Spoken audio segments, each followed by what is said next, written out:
नमस्कार दोस्तों, आर्यस एग्ज़ाम में आप सभी का स्वागत करता हूं। दोस्तों, आज हिंदी के प्रश्नोत्तरी को लेकर आया हूं, जो परीक्षा की दृष्टि से बहुत महत्वपूर्ण प्रश्न हैं। तो दोस्तों, इसी के साथ अगर आप हमारे चैनल पर नए हैं तो हमारे चैनल को लाइक करिए, सब्सक्राइब करिए, ज़्यादा से ज़्यादा शेयर करिए। तो दोस्तों, इस सेशन को शुरू करते हैं। यहाँ पर पहला प्रश्न दिया गया है, निम्नलिखित में से पुल्लिंग शब्द का चयन कीजिए। तो यहाँ पर दोस्तों आपको बताना है पुल्लिंग शब्द। ऑप्शन ए दिया गया है फौज, ऑप्शन बी जनता, ऑप्शन सी काफिला, ऑप्शन डी संसद। आपको यहाँ पर पुल्लिंग शब्द का चयन करना है, जिसका जो है किसी भी शब्द में आप अच्छा या अच्छी से जो है पता कर सकते हैं कि वह स्त्रीलिंग है कि पुल्लिंग लिंग है। ठीक है, जैसे फौज अच्छी होती है कि अच्छा होता है, ठीक है ना, फौज अच्छी होती है, जनता अच्छी होती है, काफिला अच्छा होता है, संसद अच्छी होती है। तो यहाँ पर जो है सही इसका जो उत्तर हो जाएगा आपका, निम्नलिखित में से पुल्लिंग शब्द का चयन कीजिए। तो इसका जो सही आंसर हो जाएगा ऑप्शन सी हो जाएगा, जो काफिला होता है दोस्त, काफिला जो है अच्छा होता है। प्रश्न 1 का जो है आपका ऑप्शन सी सही होगा। दूसरा प्रश्न देखते हैं। दूसरा प्रश्न दिया है, अधखिला फूल किसकी रचना है। मित्रों, आपको सही उत्तर बताना है, अधखिला फूल किसकी रचना है। Option A Premchandra, option B Ayodhya Singh Upadhyay Hariaudh, option C Kishori Lal Goswami, option D Bankrishna Bhatt. तो इसका जो सही आंसर हो जाएगा अधखिला फूल ऑप्शन बी हो जाएगा, ए अयोध्या सिंह उपाध्याय के द्वारा रचना है। अगर प्रेमचंद की बात किया जाए, प्रेमचंद जो है उपन्यास लिखे हैं, जैसे गबन है, गोदान है, कर्मभूमि है, ये सब जो है प्रेमचंद के जो है उपन्यास हैं। नमक का दरोगा है, ठीक है, ये प्रेमचंद जी की रचनाएं हैं। अगला प्रश्न देखते हैं। अगला प्रश्न दिया गया है, परम आनंद का संधि विच्छेद करना है, ठीक है ना, परमानंद का जो है संधि विच्छेद करना है। दोस्तों, जो परमानंद का जो संधि विच्छेद होगा, तो यहाँ पर ऑप्शन दिया गया है परम प्लस आनंद, फिर दिया गया है ऑप्शन बी परम प्लस मानंद, ऑप्शन सी दिया गया है परमा प्लस नंद, ऑप्शन डी दिया गया है परम प्लस नंद। तो यहाँ पर मित्रों जो क्वेश्चन 3 है, इसका जो सही आंसर हो जाएगा ऑप्शन ए हो जाएगा, परम प्लस आनंद। ठीक है, क्योंकि जब हम किसी भी शब्द का जब संधि विच्छेद करें तो दोनों शब्दों का अर्थपूर्ण शब्द निकले, ठीक है, अर्थपूर्ण शब्द निकले, इसलिए परम प्लस आनंद जो है इसका जो है परमानंद का संधि विच्छेद सही है। अगर बात करें संधि की संख्या कितनी है दोस्तों, हिंदी में संधियों की संख्या 3 है, ठीक है ना। कौन कौन से हैं, स्वर संधि है, व्यंजन संधि है और विसर्ग संधि है। 3 संधि हैं, हिंदी में संधियों की संख्या 3 है, ठीक है। और अगर दोस्तों बात की जाए जो स्वर संधि की, जो स्वर संधि है, स्वर संधि के आपके 5 प्रकार हैं, ठीक है ना। कौन कौन सा संधि हैं आपके, दीर्घ संधि है, गुण है,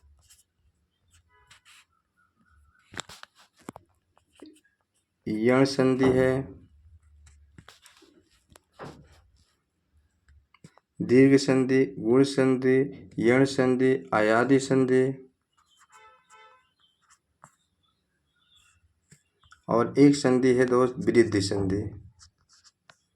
तो यहाँ स्वर संधि के प्रकार कितने हो गए, 5, और संधियों के प्रकार कितने हैं, 3। संधि 3 है, स्वर संधि, व्यंजन संधि और विसर्ग संधि।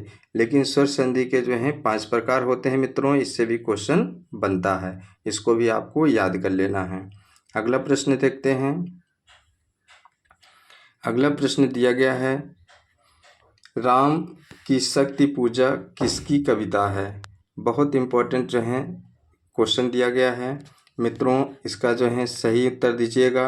ऑप्शन ए दिया गया है जयशंकर प्रसाद, ऑप्शन बी दिया गया है महादेवी वर्मा, ऑप्शन डी दिया गया है सूर्यकांत त्रिपाठी निराला, ऑप्शन डी दिया गया है सुमित्रा नंदन पंत। दोस्तों इसका जो सही उत्तर हो जाएगा आपका ऑप्शन सी हो जाएगा सूर्यकांत त्रिपाठी निराला। सूर्यकांत त्रिपाठी निराला की जो रचना है वो आपकी रचना है राम की शक्ति पूजा। अगर जयशंकर प्रसाद की बात किया जाए तो जयशंकर प्रसाद की रचनाएं हैं जैसे कि कामायनी है जो कि एक महाकाव्य है। इनके कुछ उपन्यास हैं जैसे तितली है, झरना है,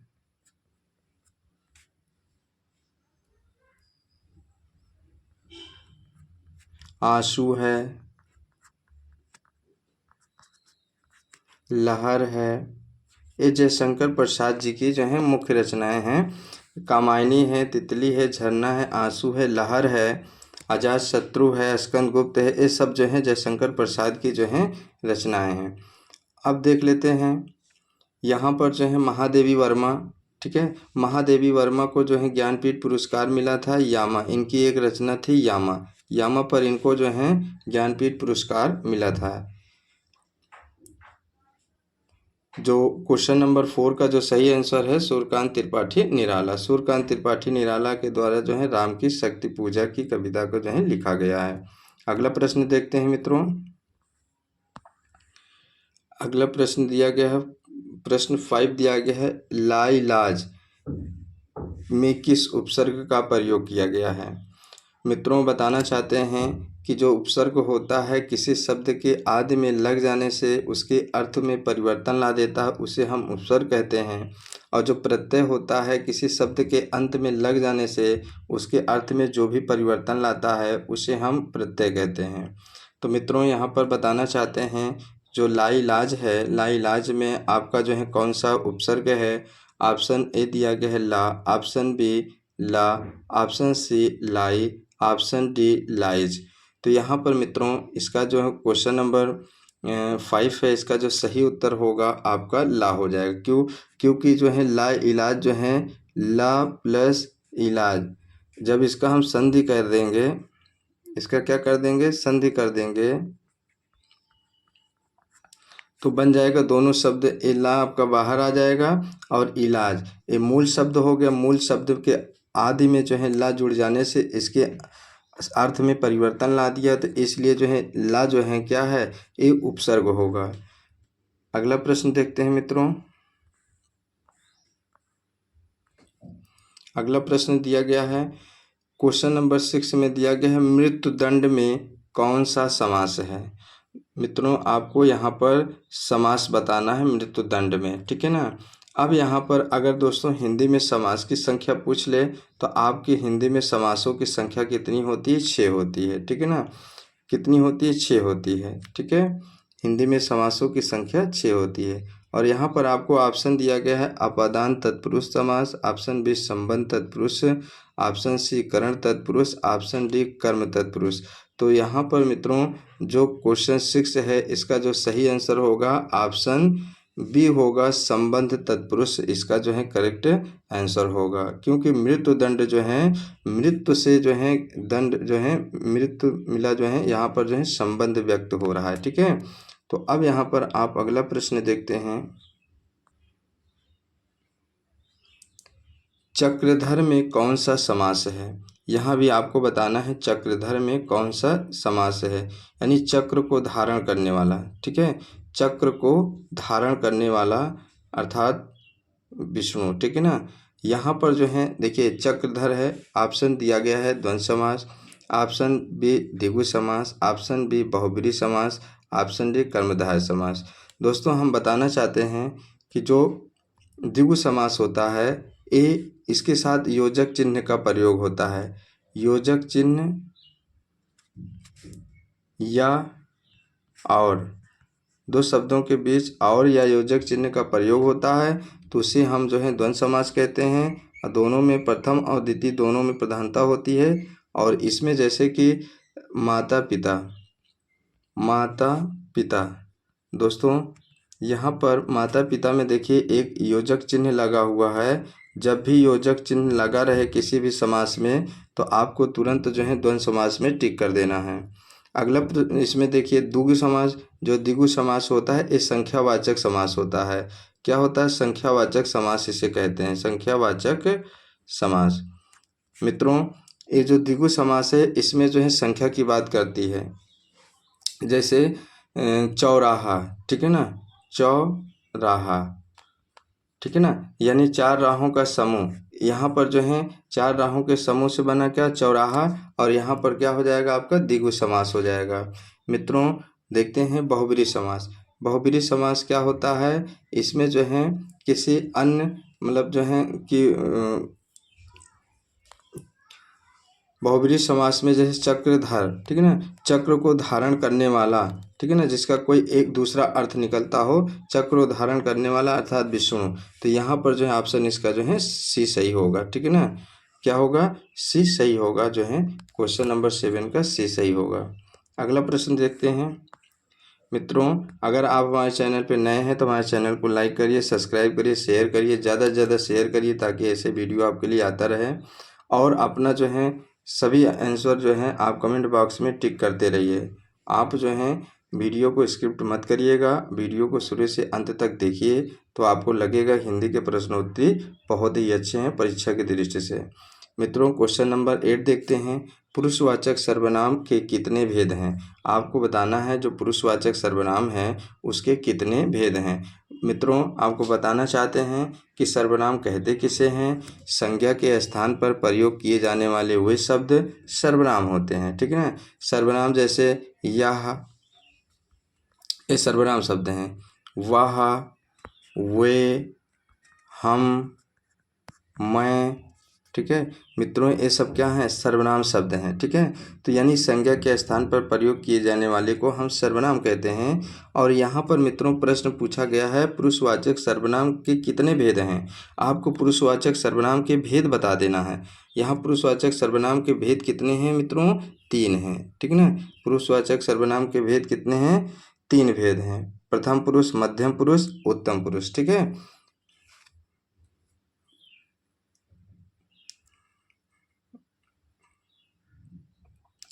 अगला प्रश्न देखते हैं मित्रों।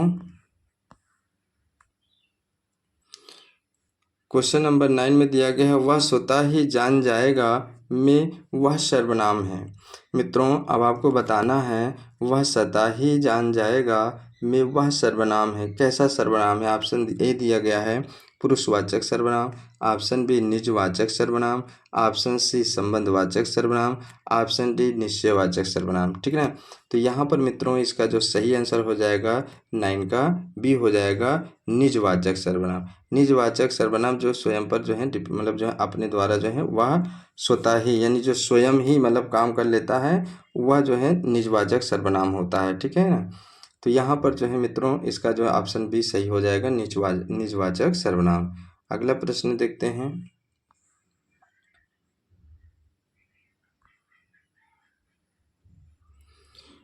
प्रश्न 3 दिया गया है पापी में कौन सा विश्लेषण है, यानी पापी में आपको विशेषण का बताना है। मित्रों, यहाँ पर ऑप्शन ए दिया गया संख्यावाचक विशेषण। ऑप्शन मित्रों जो है यहाँ पर जो सही दिया गया है इसमें ए बी सी में ऑप्शन में जो है मिसकरेक्ट लिख उठा है, इसके लिए हम क्षमा चाहते हैं। तो यहाँ पर मित्रों देखिए ऑप्शन दिया गया है पापी में संख्यावाचक विशेषण, और बी दिया गया है गुणवाचक विशेषण और सार्वनामिक विशेषण और परिमाणवाचक विशेषण, ठीक है ना। यहाँ पर आपको मित्रों बताना है पापी में कैसा विशेषण है। तो इसका जो सही आंसर हो जाएगा पापी में एक प्रकार का कैसा है गुणवाचक विशेषण। ऑप्शन जो सी दिया गया है लेकिन लिखा बी पे है, तो इसका जो है गुणवाचक विशेषण होगा क्योंकि पापी में कोई संख्या का यूज नहीं हो रहा है, संख्या का प्रयोग नहीं हो रहा है, तो इसलिए जो है पापी में संख्यावाचक विशेषण हो नहीं सकता। और सार्वनामिक विशेषण में किसी के मतलब जो है नाम का प्रयोग नहीं हो रहा है। परिमाण यानी कि किसी के भार और की तो बात नहीं हो रही है, इसलिए सब नहीं होगा, ठीक है ना। यहाँ पर इसका जो सही आंसर होगा आपका गुणवाचक विशेषण, क्योंकि वह पापी है। जैसे कह दें कि जो है मोहन बहुत अच्छा लड़का है, तो मोहन के अंदर कैसी क्वालिटी है, गुणवाचक विशेषण बता रहे हैं कि वो उसके अंदर अच्छी क्वालिटी है। अगर कह दें कि रवि जो है चोर है, तो अब यहाँ रवि के अंदर भी कैसी क्वालिटी है, बैड क्वालिटी यानी बुरा है, तो उसके अंदर भी क्या है, गुणवाचक विशेषण है।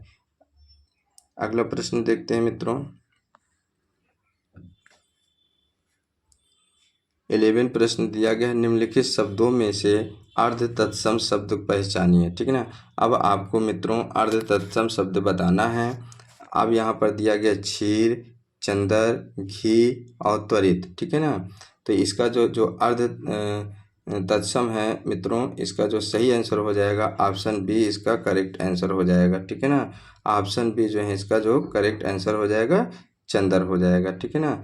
अब मित्रों बात करते हैं तत्सम और तद्भव की।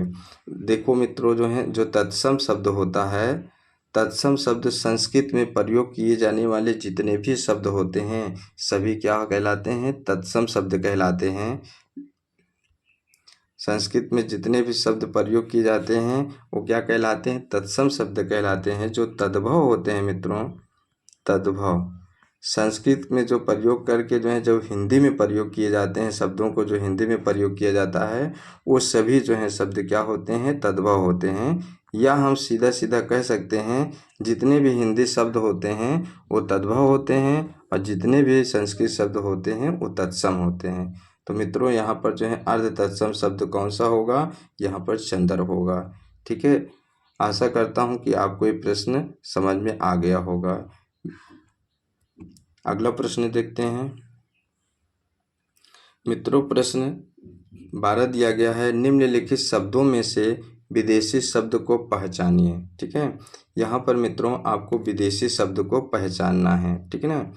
अब मित्रों जो है जो शब्द होते हैं जैसे आपके जो हैं 4 होते हैं, जैसे तत्सम, ठीक ना, तत्सम, तद्भव, देशज, विदेशज। ठीक है। यहाँ पर तत्सम शब्द, तद्भव शब्द, देशज शब्द, विदेशज शब्द। मित्रों हम बताना चाहते हैं तत्सम तद्भव हमने आपको बता ही दिया है। देशज शब्द वो होते हैं जो हम लोग व्यवहारिकता में जो है गांव में ज़्यादातर गांव में प्रयोग करते हैं। जैसे लोटा है मित्रों, लोटा है, पगड़ी है। ठीक है। इन सब का प्रयोग जो है हम गांव में ज़्यादातर करते हैं, तो हमारे जो हैं देशज शब्द कहलाते हैं। मित्रों जो विदेशज शब्द हैं जैसे कि आप जो है मजिस्ट्रेट यूज करते हैं, क्या यूज करते हैं, मजिस्ट्रेट। ठीक है। ये सब कैसे जो हैं ये आपके अंग्रेजी शब्द हैं जिसे हम विदेशी शब्द कहते हैं या विदेशज शब्द कहते हैं। तो मित्रों यहाँ पर जो है विदेशी शब्द को पहचानना है। ऑप्शन ए दिया गया है निद्रा, ऑप्शन बी अचरज, ऑप्शन सी आलमारी, ऑप्शन डी चबूतरा। तो यहाँ पर जो क्वेश्चन नंबर 12 है इसका सही आंसर हो जाएगा मित्रों आलमारी। ऑप्शन सी जो है इसका करेक्ट आंसर हो जाएगा। अगला प्रश्न देखते हैं। क्वेश्चन नंबर 13 दिया है मित्रों, निम्नलिखित विशेषणों में से संज्ञा शब्द को पहचानिए। यहाँ पर मित्रों विशेषण शब्द दिए गए हैं, इसमें से कौन सा आपका जो है सही होगा, जो है संज्ञा शब्द बताना है। अब जयपुरी से जयपुर से बन गया क्या, जयपुरी विशेषण हो गया, ये नहीं होगा मित्रों। नाविक जो है यहाँ पर दिया गया नाविक, ठीक है ना, नाविक जो नाव चलाता है ये भी नहीं होगा। खिन्न ये भी नहीं होगा। जो पुष्प है मित्रों, पुष्प यानी फूल है, इसका सही आंसर हो जाएगा ऑप्शन डी। पुष्प जो है ये संज्ञा है। ठीक है मित्रों। अब आपको बता दें कि संज्ञा कहते किसे हैं। संज्ञा मित्रों जो होता है, ठीक, किसी वस्तु स्थान के नाम को संज्ञा कहते हैं। कोई वस्तु का नाम हो, स्थान का नाम हो, जगह का नाम हो, कोई जानवर का नाम हो, ठीक है, ये सभी क्या कहलाती हैं, संज्ञा कहलाती हैं। अगला प्रश्न देखते हैं मित्रों। अगला प्रश्न दिया गया है, शीला अपने कपड़े स्वयं धोती है। रेखांकित शब्द में कौन सा सर्वनाम है? मित्रों यहाँ पर शीला जो है अपना काम स्वयं कर रही है। जहाँ पर मित्रों स्वयं आ जाए शब्द, ये जान लीजिए उसका सही आंसर हो जाएगा निजवाचक सर्वनाम। जो निजवाचक सर्वनाम जो स्वयं पर डिपेंड होता है, वहाँ पर निजवाचक सर्वनाम प्रयोग होता है। अगला प्रश्न देखते हैं। मित्रों कमेंट बॉक्स में जो है उत्तर अपना लिखते रहिएगा, ताकि लगे कि हाँ हमारा जो सेशन है बहुत ही अच्छा चल रहा है। मित्रों प्रश्न 15 देखते हैं। निम्नलिखित शब्दों में से विशेषण को पहचानिए। मित्रों आपको बताना चाहते हैं विशेषण क्या होता है। मित्रों जो संज्ञा या सर्वनाम की विशेषता बताता है उसे हम क्या कहते हैं? विशेषण कहते हैं। विशेषण जैसे कह दें कि राम बहुत अच्छा लड़का है, तो राम कैसा लड़का है? अच्छा लड़का है, यानी कि विशेषण हो जाएगा उसका अच्छा लड़का है, ठीक है ना। जैसे काला बैग, बैग कैसा है? काला बैग है, ठीक है ना। या थैला है, ठीक है ना। काला बैग है या थैला है, तो बैग की क्वालिटी क्या हो जाएगी? काला। तो यही आपका क्या हो जाएगा मित्रों? विशेषण हो जाएगा, ठीक है। अगला प्रश्न देखते हैं। यहाँ पर आपको दिया गया है ऑप्शन ए जाना, देवता, सुंदर, कौन। यहाँ पर जो 15 का जो सही उत्तर हो जाएगा मित्रों ऑप्शन सी सुंदर। जैसे कह दें सीमा सुंदर है, ठीक है ना। सीमा सुंदर है, सुंदर है। सीमा कैसी है? सीमा सुंदर है। सीमा की क्वालिटी क्या है? विशेषता क्या है? सीमा सुंदर है। तो यहाँ पर जो है सुंदर ऑप्शन सही होगा। अगला देखते हैं मित्रों प्रश्न 16 दिया गया है मित्रों। अवधि किस उपभाषा की बोली है? ठीक है, अवधि जो है किस उपभाषा की बोली है मित्रों, इसको बताना है। यहाँ पर दिया गया है ऑप्शन ए पश्चिमी Hindi, option B Maithili, option C पूर्वी हिंदी, ऑप्शन डी राजस्थानी। मित्रों जो इसका सही आंसर हो जाएगा ऑप्शन सी हो जाएगा पूर्वी हिंदी। जो अवधी भाषा जो होती है उपभाषा किसकी है? पूर्वी हिंदी की है। आगे देखते हैं मित्रों, बहुत इम्पोर्टेंट प्रश्न दिया गया है मित्रों। मुकदमा किस भाषा का शब्द है? मित्रों यहाँ पर आपको बताना है मुकदमा जो है किस भाषा का शब्द है। अरबी भाषा, फारसी भाषा, जापानी भाषा, तुर्की भाषा, ठीक है। तो यहाँ पर जो इसका सही आंसर हो जाएगा मित्रों ऑप्शन ए हो जाएगा अरबी भाषा, ठीक है। मुकदमा जो है अरबी भाषा का शब्द है। अगला प्रश्न देखते हैं मित्रों। अगला प्रश्न दिया गया है विराम का अर्थ होता है। विराम का अर्थ होता है।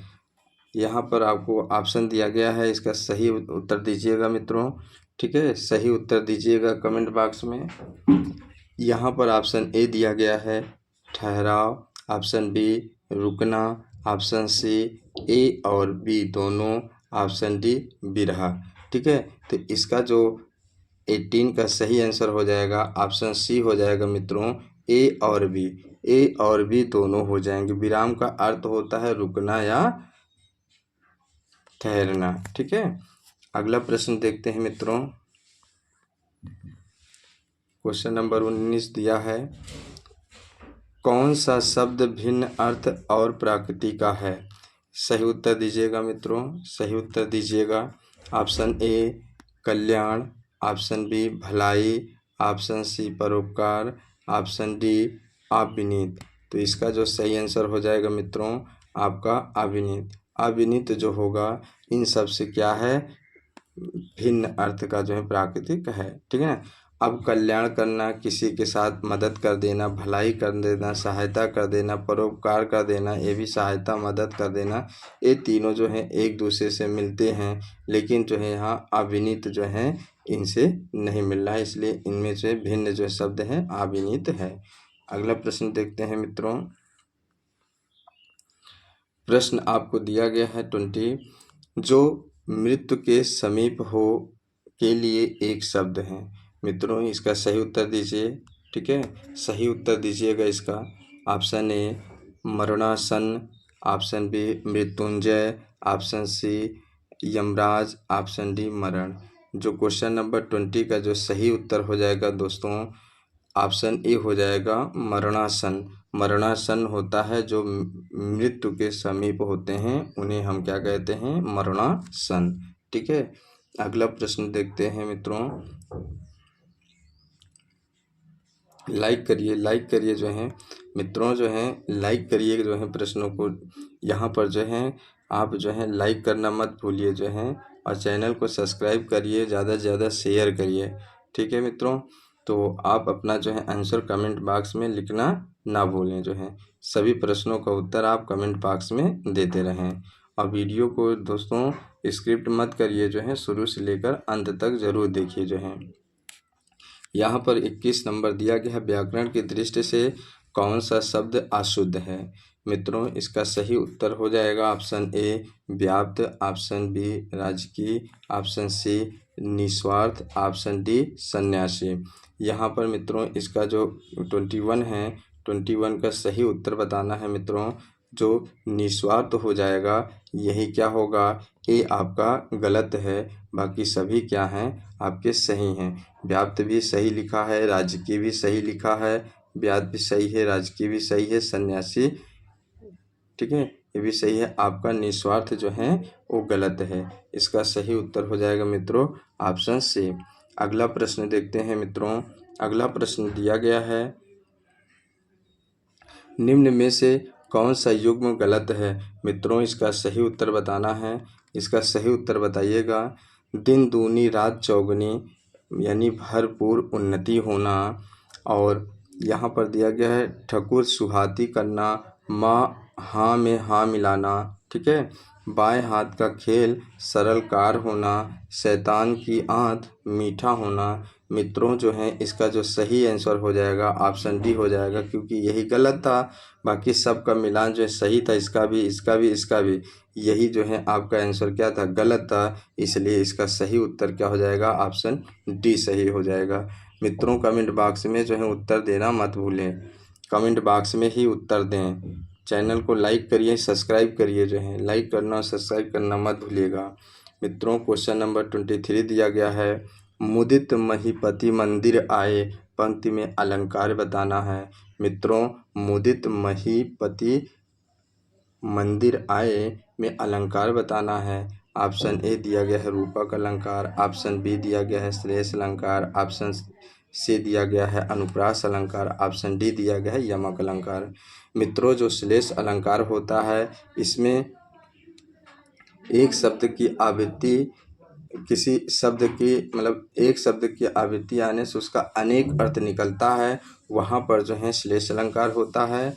अनुप्रास अलंकार मित्रों, जहाँ पर किसी शब्द किसी वर्ण की आवृत्ति बार बार आती है, तो किसी रचना में उस वर्ण की आवृत्ति बार बार आए, वहाँ पर जो है आपका श्लेष अनुप्रास अलंकार होता है। ठीक है मित्रों, वहाँ पर अनुप्रास अलंकार होता है। इसका सही उत्तर हो जाएगा ऑप्शन सी हो जाएगा।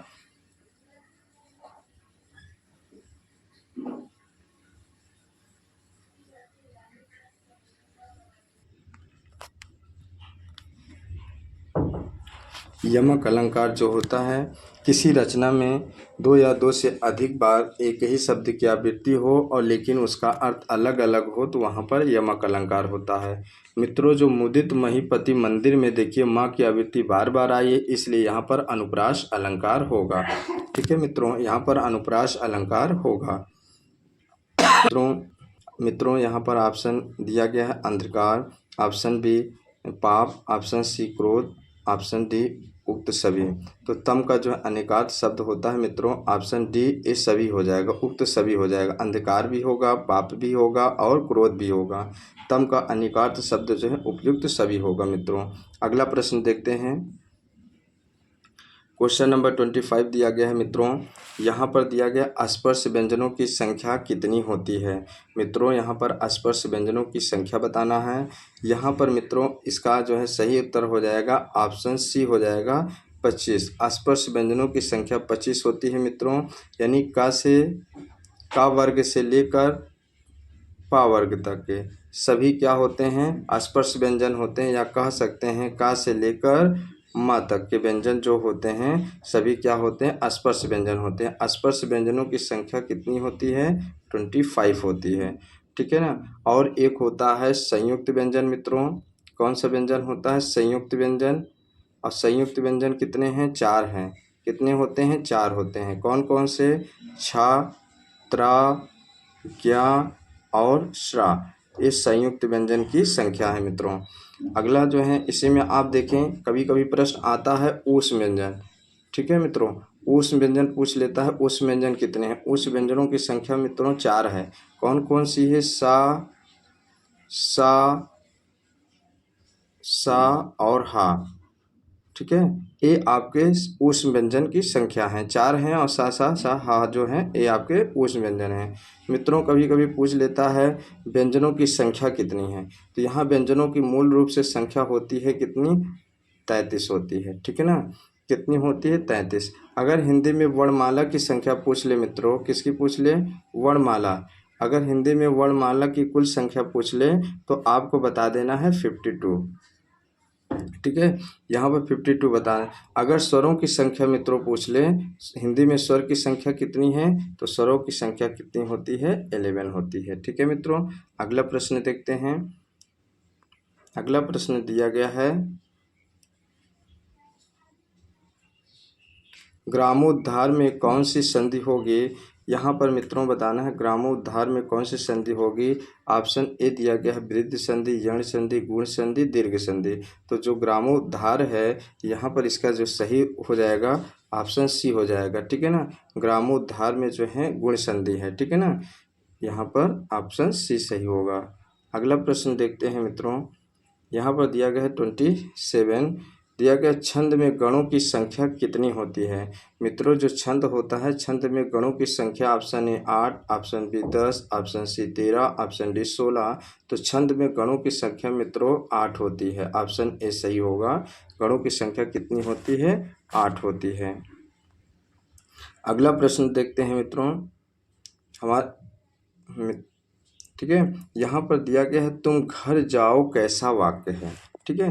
तुम घर जाओ कैसा वाक्य है। ऑप्शन ए निषेधात्मक, ऑप्शन बी आज्ञावाचक, ऑप्शन सी प्रश्नवाचक, ऑप्शन डी इच्छावाचक। तो मित्रों जो इसका सही उत्तर हो जाएगा ऑप्शन बी हो जाएगा, आज्ञावाचक। तुम घर जाओ में आज्ञा का जो है प्रयोग किया जा रहा है, यहाँ पर आज्ञावाचक होगा। अगला प्रश्न देखते हैं मित्रों। ज़ोरों से लाइक करिए, सब्सक्राइब करिए, शेयर करिए, जो है चैनल को जो है आगे बढ़ाते रहिए दोस्तों, ठीक है। ज़्यादा से ज़्यादा जो है वीडियो को शेयर करिए, ठीक है। इनमें से कौन सी रचना अयोध्या सिंह उपाध्याय हरिऔध की नहीं है। मित्रों ऑप्शन ए दिया गया है Priya Pravas, option B Chaukhe Chaubade, option C Chubde Chaubade, option D Devsabha. तो मित्रों जो इसका सही उत्तर हो जाएगा ऑप्शन डी, जो देवसभा है ये अयोध्या सिंह उपाध्याय की रचना नहीं है। अगला प्रश्न देखते हैं मित्रों। अगला प्रश्न दिया गया है इनमें से कौन सा शब्द पुल्लिंग है। मित्रों इसमें कौन सा शब्द पुल्लिंग है बताना है। ऑप्शन ए भूलोक, option B panchayat, option C जनता, ऑप्शन डी सभा, ठीक है। अच्छा और अच्छी का प्रयोग करके जो है पंचायत कैसी होती, अच्छी होती, जनता कैसी होती, अच्छी होती, सभा कैसी होती, अच्छी होती, अच्छा जनता होता नहीं, अच्छी जनता होती है। तो यहाँ पर इसका जो सही आंसर होगा ऑप्शन ए भूलोक। भूलोक जो है यहाँ पर यह शब्द जो है पुल्लिंग शब्द है, ठीक है। तो इसी के साथ मित्रों जो है ये सेशन को समाप्त करते हैं। मित्रों आपसे आशा करते हैं कि हमारे पढ़ाए हुए कंटेंट आपको बहुत अच्छे लगे होंगे। तो आप हमारे चैनल को ज़्यादा से ज़्यादा शेयर करिए, सब्सक्राइब करिए, लाइक करिए, कमेंट करिए, ठीक है मित्रों। इसी के साथ सेशन समाप्त होता है। धन्यवाद मित्रों, अगले वीडियो में फिर मिलते हैं। नमस्कार।